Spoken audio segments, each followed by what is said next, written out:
Di salah satu pusat perbelanjaan di wilayah Jakarta Pusat, penjualan sepatu kian ramai diburu pembeli. Toko-toko yang menjual tas wanita bahkan tak pernah sepi.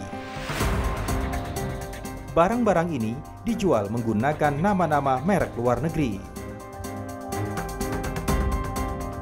Modelnya pun lumayan bagus, namun soal kualitas tak ada yang bisa menjamin.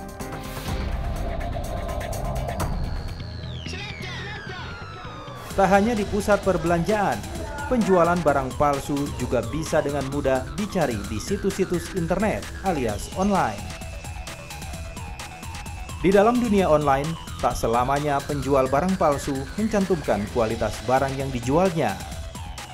Sebagian pedagang lainnya justru tak peduli dengan kualitas barang. Inilah celah konsumen bisa tertipu belanja online. Saat mendapatkan pesanannya tak sesuai dengan foto-foto barang yang diunggah penjual. Di Jakarta dan sekitarnya, salah satu peredaran barang palsu adalah sepatu. Banyak tempat penjualan sepatu merek terkenal, namun barangnya tiruan alias KW. Itu 40. Minimal 5 pasang satu warna. 5 pasang satu warna seri berarti ya.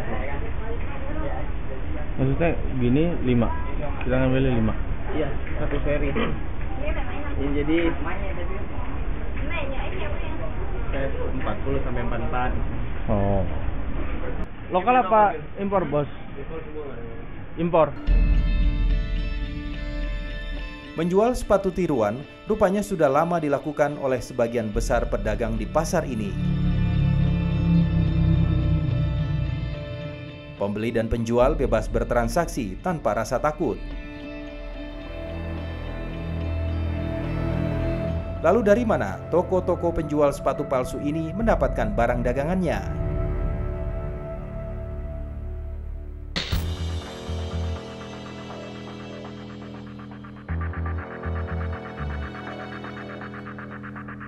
Seorang penjual menunjukkan kepada kami sebuah gudang yang berisi sepatu-sepatu tiruan.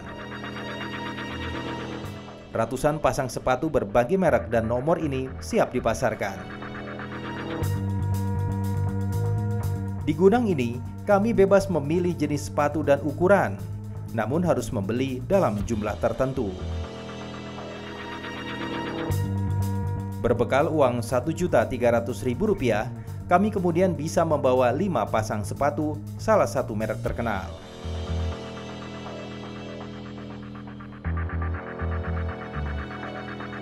Selain sepatu palsu, jaringan pedagang sepatu di sini rupanya juga menyediakan label tax number, label merek yang biasa terdapat di dalam sepatu. Label itu dipasang secara manual ke dalam sepatu oleh pedagang. Untuk standar ukuran, biasanya mereka hanya mengira-ngira saja. Di sini, pelaku mempraktekkan bagaimana menempel sebuah label merek atau label tax number palsu pada sebuah sepatu tiruan. Ini dipanaskan ke korek atau diserika. Sedangkan saya biasanya dengan sendok dipanaskan.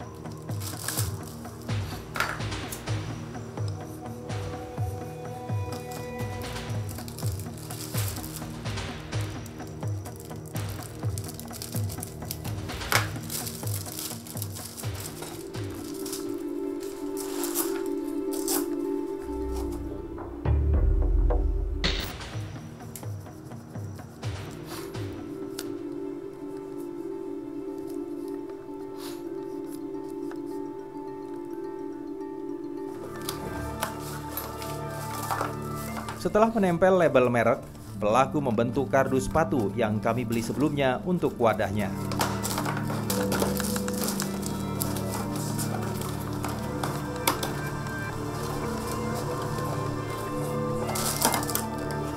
Kalau sudah lengkap begini, pelaku menjualnya kembali ke pembeli atau ke penjual sepatu yang ada di pasar.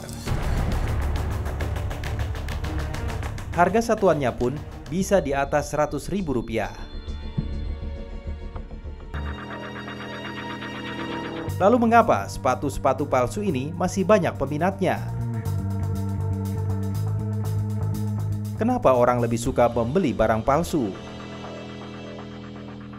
Rata-rata membeli dengan sadar. Dengan sadar. Mereka tahu bahwa ini memang cara mereka untuk tadi meningkatkan, memenuhi kebutuhan psikologis tadi, sama meningkatkan, upaya meningkatkan derajat, tanda kutip, derajat yang semu tadi, karena kan memang barangnya tidak asli di masyarakat. Kredibilitas, fungsi biologisnya untuk dibawa, untuk menyimpan sesuatu, tapi juga ada fungsi psikologis untuk memenuhi harapan-harapannya agar dinilai, agar dia merasa puas bahwa dirinya juga mampu menjadi orang yang dia kagumi atau dia hormati atau dia segani, dan juga ada fungsi sosiologis, artinya dia ingin menjadi bagian dari masyarakat yang dihargai tadi. Hingga kini peredaran sepatu tiruan atau barang-barang palsu lainnya terus masuk ke pasar-pasar atau tempat perbelanjaan di Jakarta dan sekitarnya. Permintaan masyarakat yang tinggi tak surutkan bisnis peredaran sepatu palsu. Peredaran barang palsu sesungguhnya bisa mengancam perekonomian negara hingga mengurangi lapangan kerja.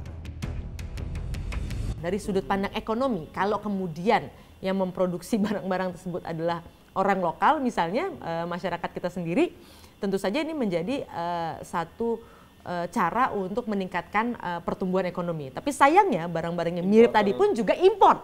Artinya lagi-lagi kita dirugikan berkali-kali dengan praktek pemujaan ini.